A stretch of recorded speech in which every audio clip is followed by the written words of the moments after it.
Okay, I said that I would do a video on carving a ring. We'll do our best here. I've already started cutting through the wax with the saw. I'm just going to finish that up. So I'm cutting a slice off because out of this tube wax, because it'll be more to scale of the ring that I want to carve. Okay. Now I don't have a great design in mind. I'm just going to kind of hack away at this thing to give you some idea of what can be done. I probably won't even do a completed ring, anything that I would want to cast. I'm just going to show you some techniques that you can use if you want to flatten out these surfaces. We just cut this off with the saw. This surface is pretty crude. It's not terribly flat across here. If you want to flatten something out or flatten a big area out, you can take your file and file across this surface, and you can watch every stroke that you swipe across. You can see that that wax kind of flattening out. Over here, I don't know if the camera will pick this up. Maybe I can. Here we go. You can see this area here has been flattened. This is where the file has been touching. These areas over here, if I can get just the right glare, you can see there's still some pretty heavy scratch marks in there. Those are the scratch marks from the saw. So I'm just going to pay attention to that. Use the glare of the wax and the light reflecting across the surface to look at the surface, and you can tell what that surface looks like. Hopefully the camera is picking this up too. It's a little tough for me to see it in the camera right at the moment. That's pretty good. That looks pretty flat so far. You can do both sides. And again, I'm using that lifting technique so I can see exactly what the file is doing. If I'm just doing this, I can't see underneath that file to know how far down I've gone or whether I'm even filing in the right place.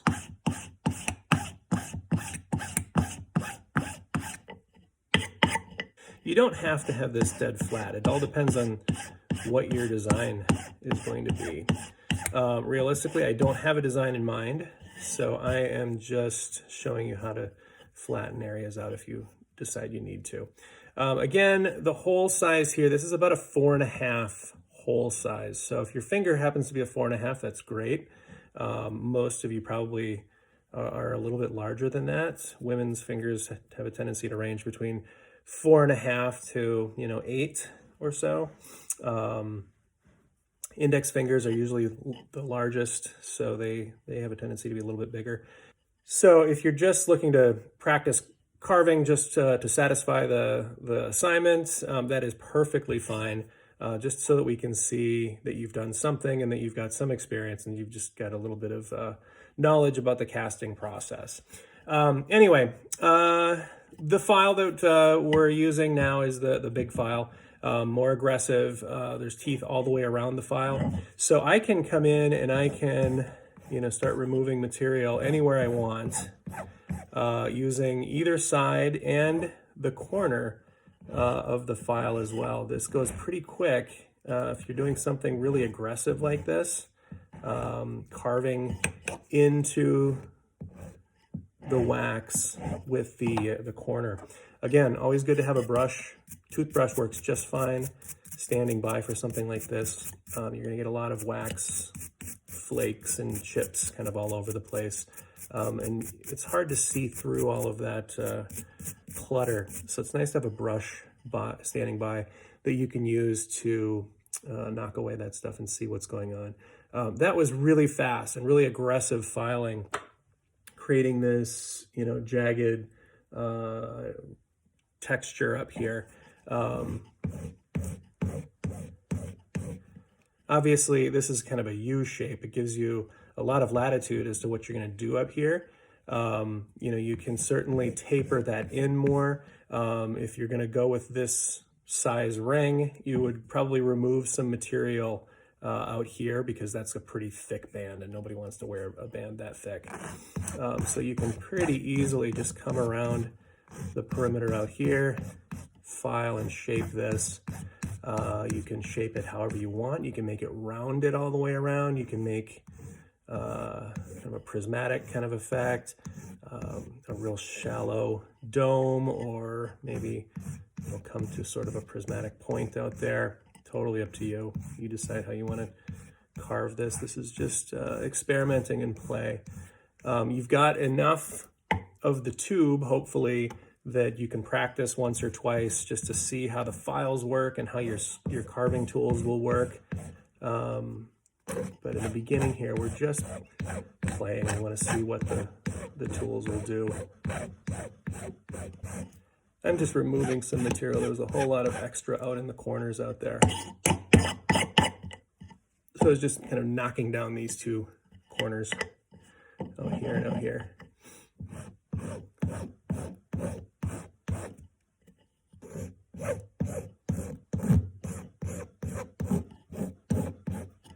So the one nice thing about carving wax is you can get a lot of depth and dimension in the piece. You can create thick areas and thin areas. So down here in the bottom of the ring, this is an area that you really want to take down, because that's going to be in the palm of your hand. So that needs to be a little bit thinner usually, just for comfort. And because our hands are doing other things and not just pretty places to keep your rings, the inside of your hand is grabbing onto things, and those things will either be, they can mark and scratch the ring if it's really big, if it's going to happen anyway, but you don't want it to be in the way and feel really awkward in the palm of your hand.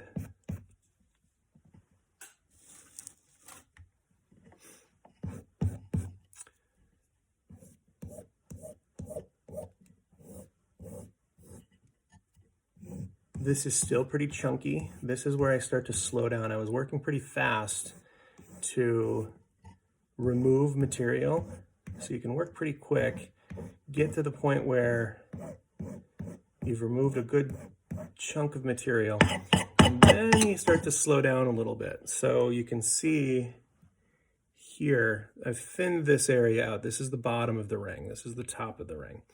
This is thinned out a little bit, quite a bit more from where we started.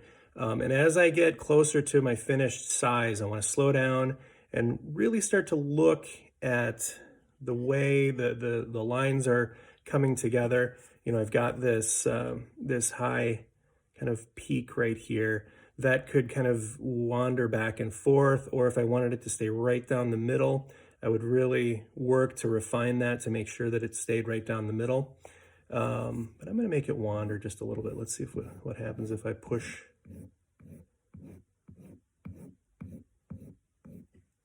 that over just a little bit. I'm going to make this ridge kind of serpentine back and forth on the band. And, you know, maybe that's what this is about. You know, maybe that's the design I want. I just want this peak to kind of serpentine back and forth all the way around the ring. That could be kind of cool. Really simple, but simple is good sometimes.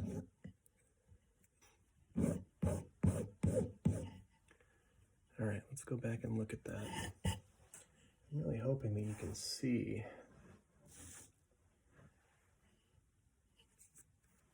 in this light that peak right there kind of wandering back and forth.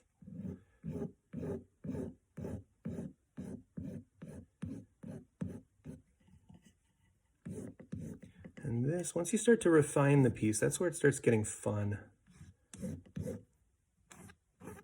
And every little file stroke that you do changes it just ever so slightly. And you can you can screw things up.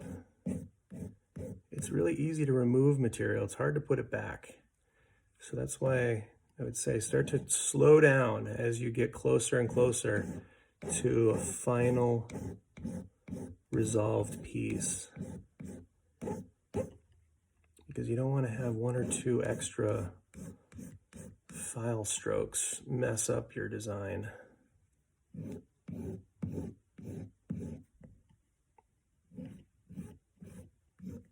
Get rid of some of this stuff and we'll brush this off just so we can see what's going on here.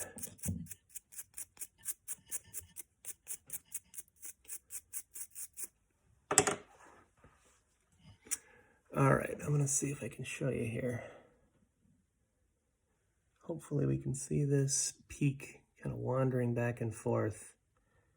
Hopefully the light's good enough. I'll also come over here.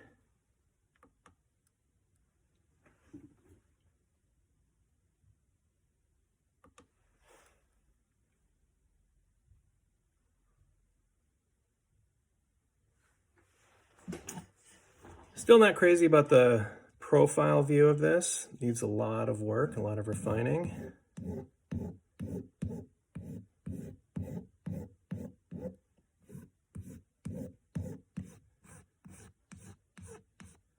It's still quite high all the way around, so another 15 or 20 minutes of just working your way around will take that down and refine that a little bit more. There's kind of a zen to wax carving. People that do this all day long get really good at it and really fast. And they're really efficient with their file strokes. I am not as efficient as they are. The idea is to just play as much as you can right now, and then with your final piece, then really zero in. And maybe your first one will end up being your final piece. Maybe you come up with something right off the bat, and that could be kind of cool. It happens.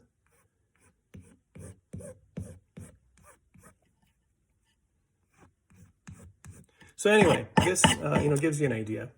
You can see I'm just working it, trying to work my way around. I need some more work on this, but that's okay. Your scraping tools can certainly be employed for this. There are file marks still on the surface. The scraping tools, let's see how to get into a better position, can really help refine the surfaces.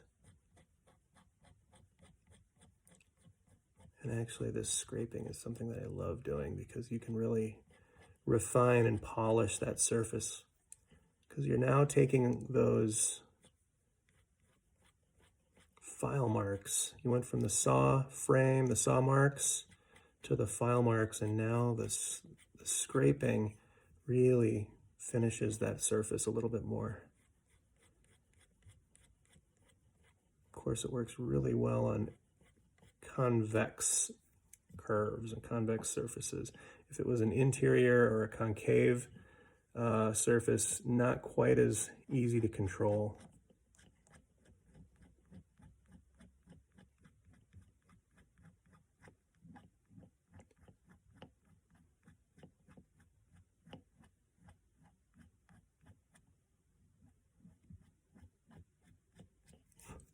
Be careful though, because you can gouge your pieces really easily.